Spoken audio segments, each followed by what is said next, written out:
very different to yours. When he set off with 28 other boats on the 6th of November, the Hampshire yachtsman waved goodbye to his wife and 2 young children and attempted for the 4th time to become the first Briton to win the Vendée Globe in the race's 27-year history. Falmouth awaits the arrival of Robin Knox-Johnston aboard. In fact, the only Briton to win any kind of solo round-the-world non-stop race was Thompson's mentor, Sir Robin Knox-Johnston, in 1969. When Thompson arrives back here into Les Sables-d'Olonne in the early hours of tomorrow morning, he'll have racked up between 25 and 30,000 nautical miles, been past Point Nemo, the furthest point from civilization on Earth, and battled 23-foot waves. He's making it look easy, but it's far from it. Probably the most difficult sporting challenge left on the planet today. When people ask us to refer to, we always say, several thousand people have now climbed Mount Everest, and over 400 people have been into orbit, into outer space, but less than 100 people have still managed to sail single-handedly non-stop around the world. Hi everyone. Again, I got no idea what day it is. For Alex, there have been good moments. It's a good day. The Southern Ocean, and it's sunny. Look at this. Bad moments. I do wonder why I do it sometimes. And moments over Christmas where his family worried he was going slightly mad. Jingle bells, Alex sails, round the world he goes. His team believe if it wasn't for hitting something and ripping one of his hydrofoils clean off just 2 weeks after the start, he'd already be back, having won in record time. Despite the damage though, he's gone from being 1,000 nautical miles behind the leader, Cléac'h, in December, to around 80 miles behind him. It helps that earlier this week he smashed the world record for the greatest distance sailed solo in 24 hours. A new 24-hour record. Woo!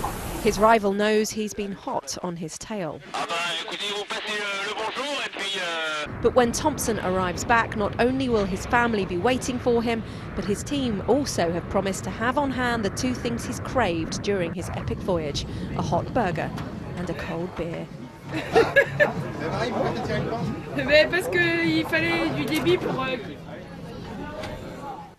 So, with a nice bit of celebration going on, obviously for those who've already notched up their victory, let's talk to Natalie live for us near the finish line there at Les Sables-d'Olonne. Natalie, this has been an amazing race on so many levels, hasn't it?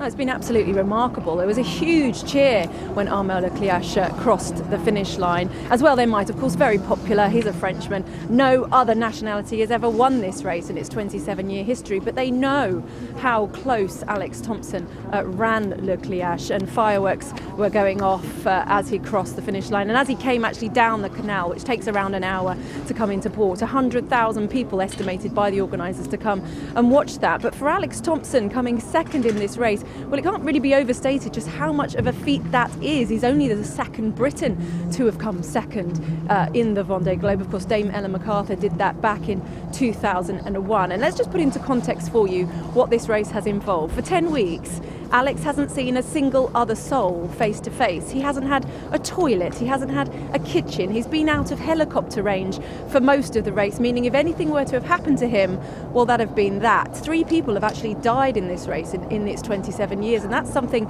his wife Kate told me earlier she's had to come to terms with. In her darkest hours, she's had to put that to the back of her mind as to what could be happening to her husband. She has 2 young children with Alex, Georgia, who's 2, and Oscar, who's 6, and particularly his 6-year-old, whose birthday he's also missed, has really missed his daddy, and they are just very much looking forward tomorrow to getting their hands on him. He'll come here in the early hours of the morning. He'll probably be given a little bit of time to sleep before he then comes down the canal and greets everybody. Of course, the first hug he's going to get is from his wife and his children. All right, Natalie, thanks very much once again with the latest there on the Vendée Globe. It's just turned 5:30. We'll have the headlines in a moment. We'll talk a little more about tomorrow's inauguration.